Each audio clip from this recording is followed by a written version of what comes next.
Baik, ini bicara soal hobi berkuda, Lia. Dan pemirsa di rumah, memang ini tidaklah murah.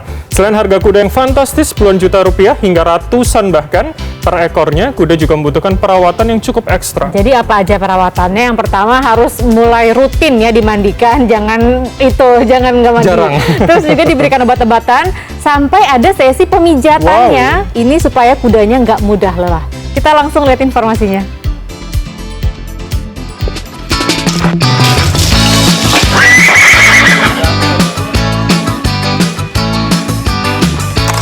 Walau biasa ditemui di tempat-tempat wisata atau kebun binatang, kuda ternyata jenis hewan bergengsi di dunia olahraga.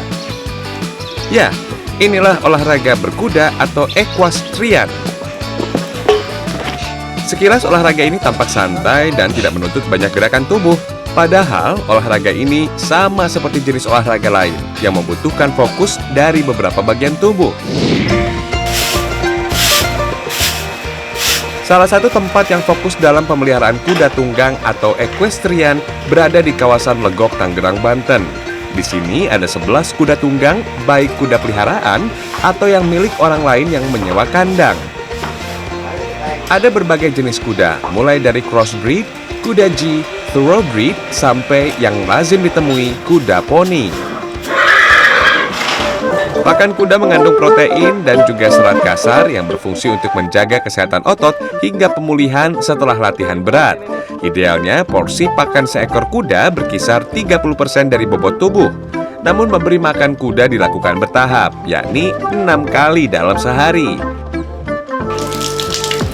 Setelah kenyang, waktunya kuda dibersihkan. Pastikan seluruh bulu hingga kuku kaki bersih dari kotoran, agar kuda sehat dan tidak gampang stres. Membersihkan kaki bagian belakang ternyata lebih sulit karena kaki kuda harus diangkat. Rasanya seperti menahan seluruh bobot kuda ini, pemirsa. Harus kuat dan sabar nih menjadi seorang groomer. Badan kuda sudah, kaki-kaki juga sudah. Waktunya menyisir supaya tidak ada bagian yang menggumpal. Ya, selain kekuatan fisiknya, salah satu alasan memelihara kuda adalah menikmati keindahan bulu dan rambutnya. Jika diperlukan memotong bulu atau rambut, tidak apa kok. Ngomong-ngomong, saya baru diberitahu nih, ciri seekor kuda itu jinak atau liar. Yang paling mudah adalah mengartikan gerak telinga kuda. Nggak semua kuda tuh bisa langsung dipegang ya, ada beberapa yang memang masih galak ya dalam tanda kutip. Dan cara untuk tahunya itu dari kuping. Kalau kuping kudanya, nah ke depan seperti ini, dia merasa nyaman. Tapi kalau lagi ke belakang kupingnya, itu lagi standby. Dan jangan deket-deket, terutama di bagian belakangnya karena ntar disepak sama kuda. Kalau lagi di depan seperti ini, dia standby karena lagi dibujuk pakai makanan.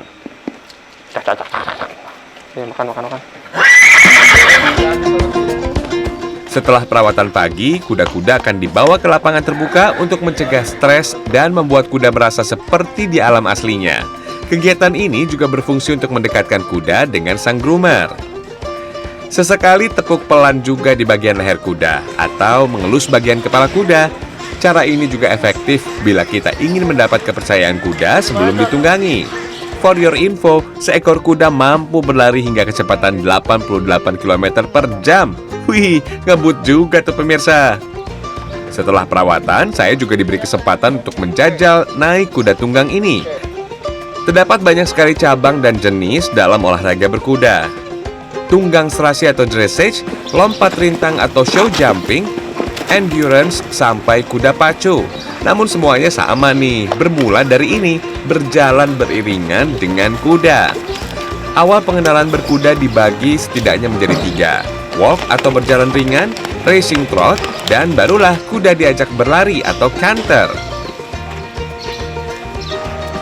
Oke, harus tenang. Kalau jalan ya udah, dia tinggal lepas aja, dia bakal jalan otomatis. Kalau dia berhenti baru kita suruh gerak lagi. Kalau kiri untuk belok kiri, kanan untuk belok kanan. Kita akan belok kanan.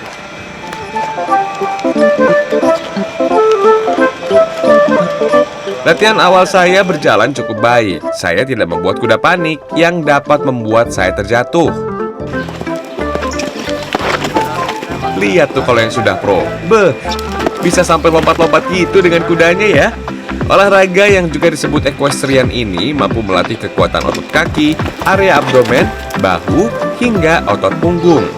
Ini terjadi karena tubuh harus berada di posisi tegak saat menunggangi punggung kuda. Kuda itu adalah olahraga yang alatnya tuh ya makhluk hidup, jadi semuanya pakai feeling gitu. Itu karena rasa penasarannya sih, kita kayak main kuda nanti begitu ganti kuda kita kayak belajar lagi, kita kenalin lagi kudanya. Ya, agar kuda jago melompat seperti ini, selain butuh keseimbangan yang sudah terlatih, butuh juga chemistry antara sang kuda dengan penunggang. Setelah latihan, kuda bisa kembali dibersihkan dengan air di bagian bawah tubuhnya. Tapi yang paling penting, ini nih, dikompres dengan air hangat. Jangan lupa, sesekali dipijat. Kuda juga tak jarang sakit. Biasanya penyakit yang lazim ditemui pada kuda mulai dari alergi, influenza, kolik atau sakit perut, hingga trombus atau penggumpalan darah.